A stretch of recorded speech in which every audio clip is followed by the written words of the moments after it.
Good morning, everybody. Thank you, DSG. Thank you, Amina. Missing you here. It's now my turn to warmly welcome all of you. Thanks for coming, for traveling from all over the world. DSG, just explained, it's not by chance that this pre-summit starts with the public engagement day, with the youth forum, and that you are really the main actors of this process. And this made me think of some interesting stories in the past and more recently about the courage, the strength to change. So many young people who have shaken our conscience in different times and contests. And it was about daring to dream. Let me think a little bit with you about these stories that can inspire us today. First, I would like to start with a very well-known young person, Anne Frank, who, from her place of hiding, intimately chronicled the folly of war and fascism without ever losing her ideals. Or Claudette Colvin, who, not in this picture, is a bit older, but when she was 15 years old in Alabama, refused to give up her seat to a white woman on a segregated bus 9 months before Rosa Parks. Or closer to us, this young guy, I'm sure some of you remember in this room, South African Kholani Nkosi, who fought prejudice speaking to a major AIDS conference when he was only 11, a year before he died from HIV. Of Canadian Indigenous advocate, more recently, 2004, Autumn Peltier, who appealed the UN General Assembly about protecting the right to water. And of course, finally, Malala.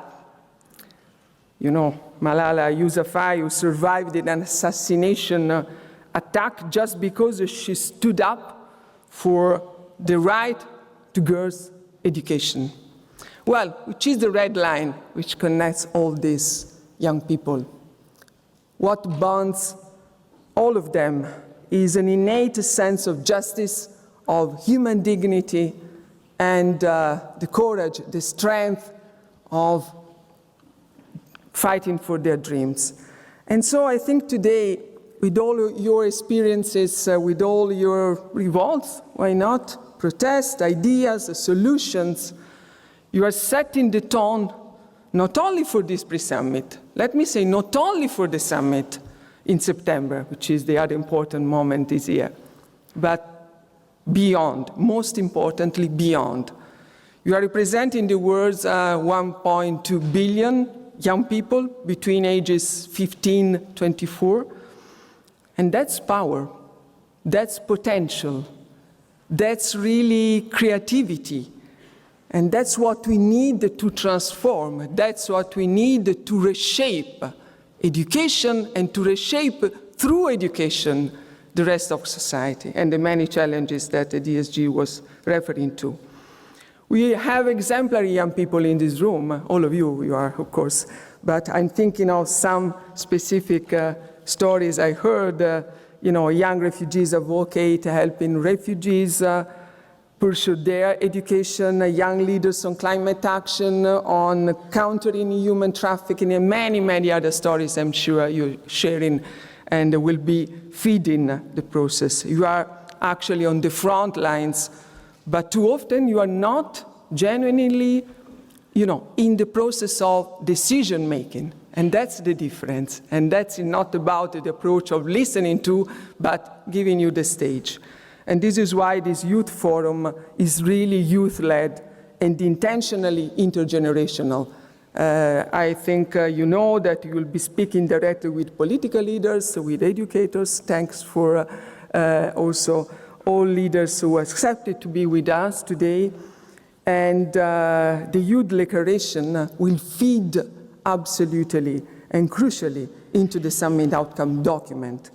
And beyond this forum, which is another important dimension we care so much, beyond this forum, your voices, your ideas, your vision will be heard through the action track sections and side events over the next 2 days and beyond. And we want really to hear you, to hear your vision, voice. We want to hear how to strengthen education as a public common good and how to create a real global movement as DSG Amina was asking us to do. Well, listen, I think that together we have a tremendous, unique opportunity this year. That's what we are calling you to be part of. That's why I think it's so important, from my perspective, listen, so emotional to be with you, all of you today, to be part of this process. I think it's about trying to make dreams a reality. Personally, I owe everything in life to education. And I'm sure many people in this room are in my same situation. So I wish to conclude with another interesting picture.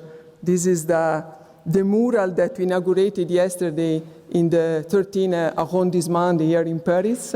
It's a young girl, as you see, which is climbing just to reach the sky, the space, and she's becoming an astronaut in the process.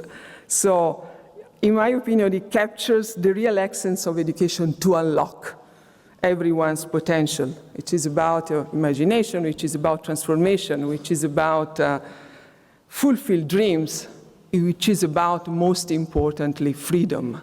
And thank you very much for being the main actors of this process. Welcome to the Free Summit and to UNESCO.